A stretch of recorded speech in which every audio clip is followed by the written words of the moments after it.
Election അടുക്കാറായല്ലോ ബാല, എന്താ ചെയ്യാ?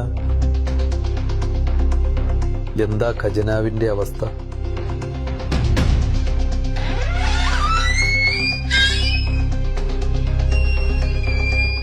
മൊത്തം കാലിയാണ് സഖാവേ.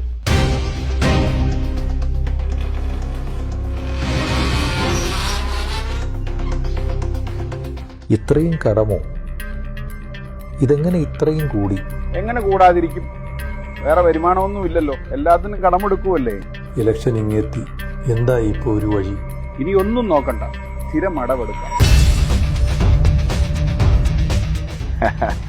പണി തുടങ്ങാം. വലയെടുത്തോ സഖാവേ.